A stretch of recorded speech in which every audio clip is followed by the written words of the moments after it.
So now discuss mutual fund.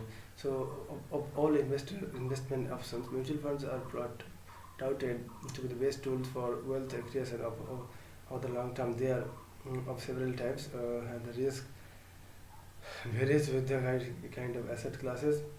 These funds invest in, as the name suggests, a mutual fund is a fund that is created where a large number of investors put in their money and is managed by professional qualified person with experience in investing in different asset classes, shares, bonds, money market instruments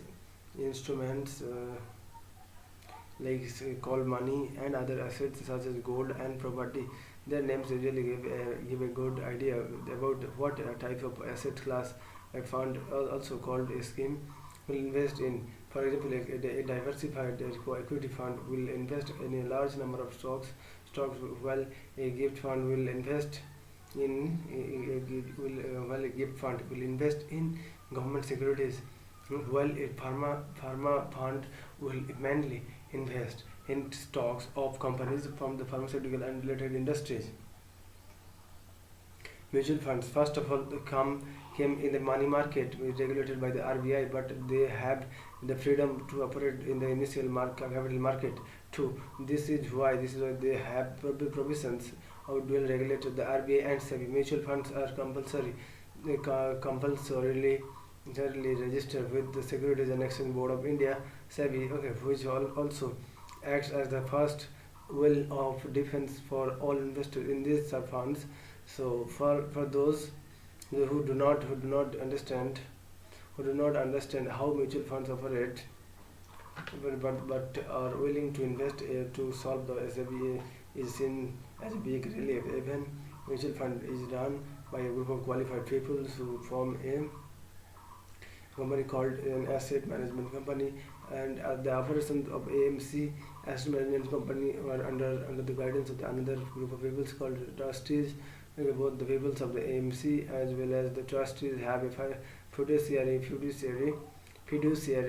responsibility, but because these are the people who are entrusted with the task of managing the land, managing the hard earned money of people who do not understand much about managing money. A fund house or a distributor working for a fund house, which could be an individual, a company, or even a bank, are qualified to sell mutual fund.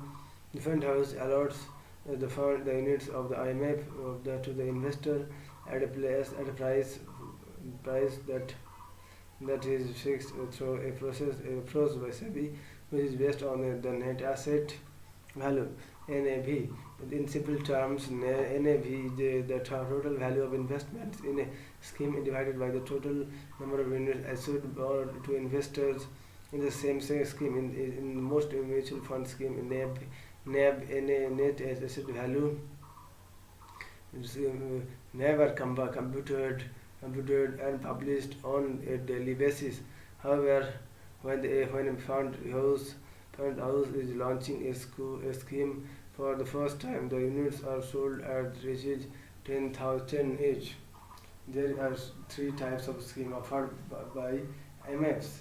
Open-ended schemes. An open-ended fund is one which is usually available from the IMFs on an ongoing basis.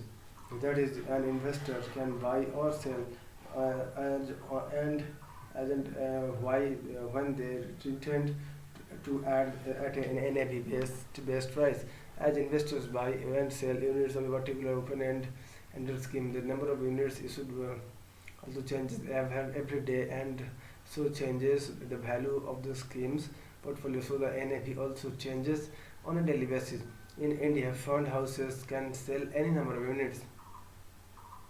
Fund houses can sell any number of units of a particular scheme, but at times fund houses restrict selling additional units of a scheme for some time.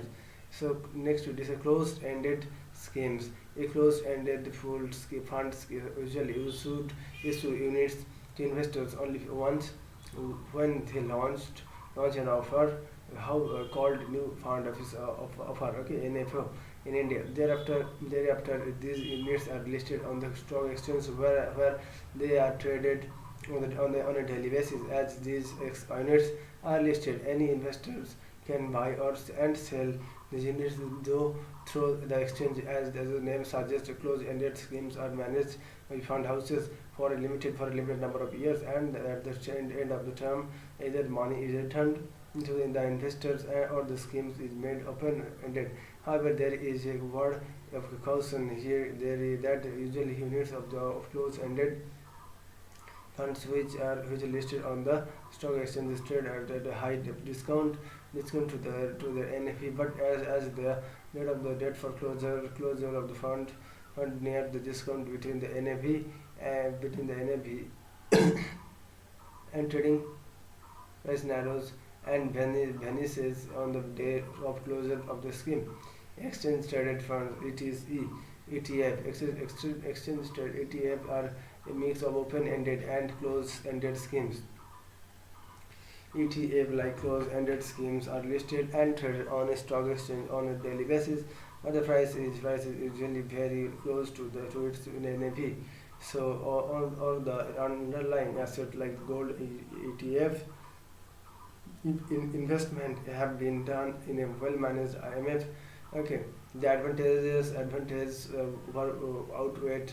outweigh disadvantages in the long term, which is 10 years or more.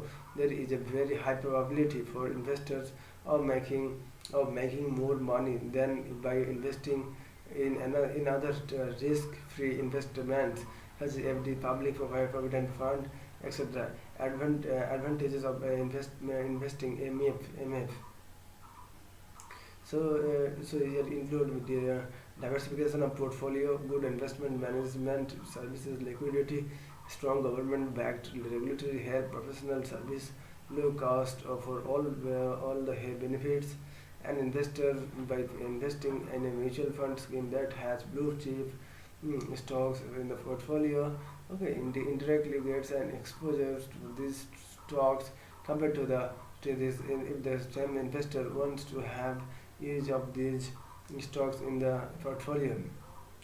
Compared to this, if the same investor wants to have each of these stocks in his portfolio, the cost of buying and managing the portfolio will be much higher. Mutual fund invest in the investors' money in both the loans and share markets. Buyers of MF units are given choice option as in which of the markets they wish their money to be invested by the fund managers of the IMF. This way, investors get the following choice: loan 100% of the funds will be invested in the loan market. Share 100% of the funds will be invested in the share market. Balance 60% of the funds will be invested in the loan market, while the rest of 40% of the share market. This provision keeps changing depending upon the health of the share market, clearly announced by the IMF. Okay, so DFHI. So it is.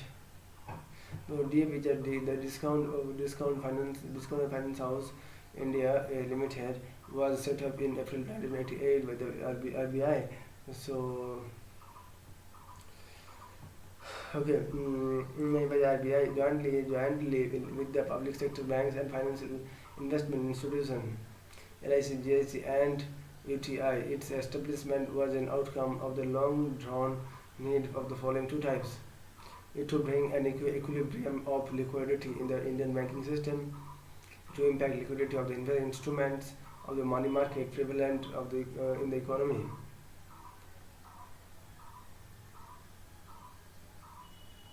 In 2004, the RBI transferred its total holding in the DFHI to the State Bank of India. Okay, SBI Guilds Limited. Its new name is SBI DFHI. Its functions as the biggest primary dealer in the economy and functions on commercial basis. It deals in all kinds of instruments in the money market without any upper selling, operating in two way as a lender and borrower. Its objective is to provide needful liquidity and stability in the financial market of the country. Indian capital market. Next we discuss Indian capital market. Yes, next time we discuss. Thank you.